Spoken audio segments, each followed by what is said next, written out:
बदन पर कोटिक मदन वारो चित चुभी चितवनी लोचन विशाल की चितवनी चित चुभी लोचन विशाल की।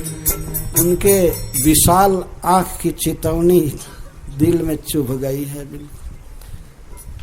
लोचन विशाल की चितवनी चित चुभी चितवनी लोचन विशाल की।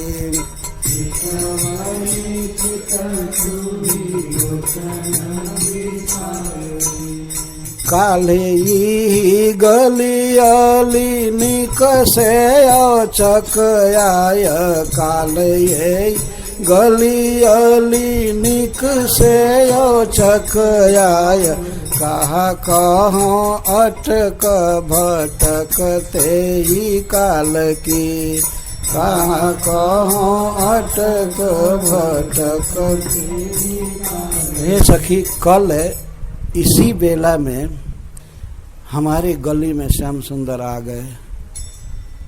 काल यही गली अली निकसे औचक है औचक है ही करते हुए गाय किधर चली गई, बछड़ा किधर गया, आपने देखा है। ये केवल गो संभालन के छल से श्री गोपी जनों को दर्शन देने के लिए घूमते थे, उनको और खुलम खुला देखते थे हंस करके। आपने इधर मेरी गाय को देखा है, इधर आई।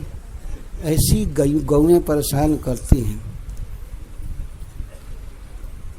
केवल अपनी छवि दिखाने के लिए।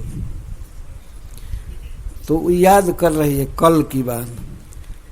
काल यही गली अली निकसे औचक आय काल ही गली अली निकसे औचक आय कहा कहाँ अटक भटकते ही काल के।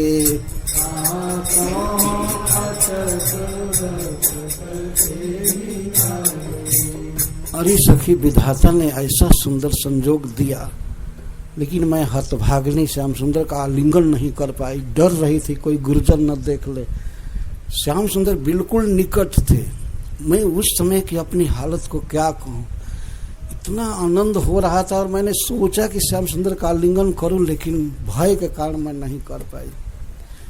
पर फिर भी उनकी उस छवि को देख करके भीजई हाँ रोम रोम आनंद के घन छाय भीजई हाँ रोम रोम आनंद के घन छाय भीजई हाँ रोम रोम आनंद के घन छाय भीजई हाँ रोम बसी मेरी आखिना में आवनी गोपाल की बसी मेरी आखिना में आवनी गोपाल की बसी मेरी आखिना में आवनी गोपाल की बसी मेरी आखिना में आवनी गोपाल की। तो गोपाल की वह आवनी किस तरह से वे आ रहे थे मुझ पर देखते हुए, मेरे आँख में बसी हुई है, अर्थात उसी छवि को आंखें देखना चाहती हैं। तो इस तरह से ये गोपियों के दिन भर के विरहज ताप को दूर करते हुए श्री कृष्ण परम उत्सव से ब्रज में प्रवेश करते थे। सबको बहुत आनंद होता था। प्रतिदिन एक महान उत्सव, एक महान सुख का दृश्य उपस्थित होता था। और इस तरह से श्री कृष्ण ब्रज में प्रवेश करते थे। वन में जब प्रवेश करते थे तो वनवासियों का आनंद बढ़ता था। वृक्ष लता प्रफुल्लित होते थे, खग मृग, और ब्रज में आने पर ब्रजवासी गांव में रहने वाले लोगों का आनंद बढ़ता था। तो इस तरह श्री कृष्ण उधर भी आनंद देते थे, परंतु जिधर एक तरफ आनंद देते थे उधर दूसरे तरफ विरह में सब दुखी रहते। परंतु उनके मिलन का सुख सब समान कर देता था। बल्कि कभी कभी मिलन का सुख इतना ज़्यादा होता था कि विरह के दुख का स्मरण नहीं रहता था। तो मोचन दिन तापन, दिन भर के विरहज ताप को दूर करते हुए ये चंद्रमा उदित हो रहे हैं। प्रायः भगवान के स्वरूप की तुलना चंद्रमा से की जाती है, इसलिए कृष्ण चंद्र, रामचंद्र, गौरचंद्र, चंद्र है। गौरचंद्र में क्या चंद्रत्व है, सौंदर्य तो है ही, लेकिन वे अंधकार का नाश किए, जीव की वासना, सांसारिक वासना का नाश किए, कृष्ण प्रेम वासना भर दिए, अज्ञान तम का नाश किए। और श्री कृष्ण विरहज ताप को दूर कर रहे हैं, दिन भर के ताप को दूर कर रहे हैं। वैसे अज्ञान नाश तो सभी स्वरूपों में है। भगवान श्री कृष्ण को देख करके उनका ज्ञान होता है और प्रेम बढ़ता है, तो स्वाभाविक है। परंतु श्री चैतन्य महाप्रभु का विशेष ये कार्य है जीवों के अविद्या, अज्ञान, वासना आदि का नाश कर देना। कैसे नाश करते हैं? दो अस्त्र हैं भगवान चैतन्य महाप्रभु के साथ। तो सांगोपांगास्त्र पार्षदम, अंग, उपांग, अस्त्र और पार्षद, चार के साथ वे अवतार लेते हैं। तो अस्त्र है भगवान नाम और श्रीमद् भागवतम, ये चैतन्य चरितामृत में लिखा गया।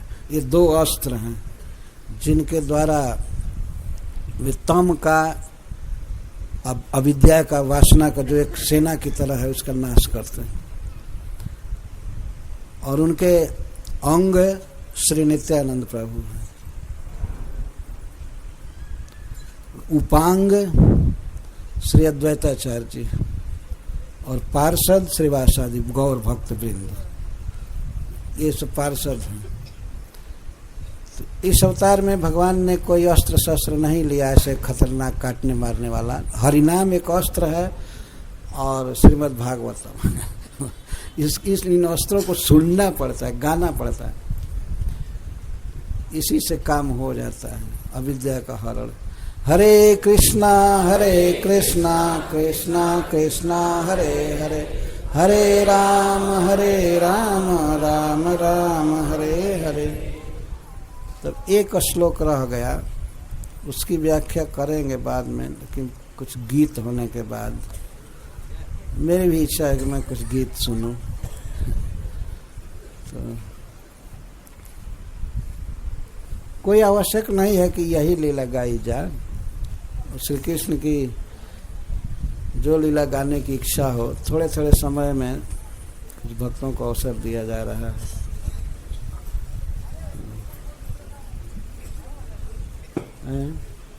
हाँ ठीक है, छोटी सी बच्ची एक है गाएगी, अतर्रा से आई है, स्वाति नाम की बच्ची, स्वाति।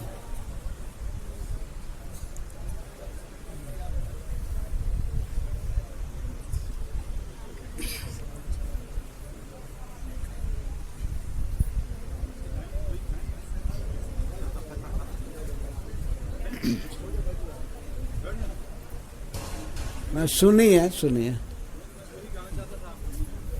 नहीं, दूसरे लोग गाएंगे, आप सुनिए।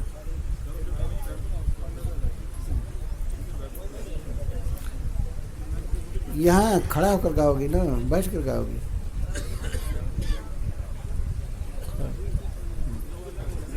कहीं जरा ऊंचा बोलने के लिए, बहुत धीरे धीरे बोल जाते। मुख के पास रखो माइक। ये स्वाति माइक।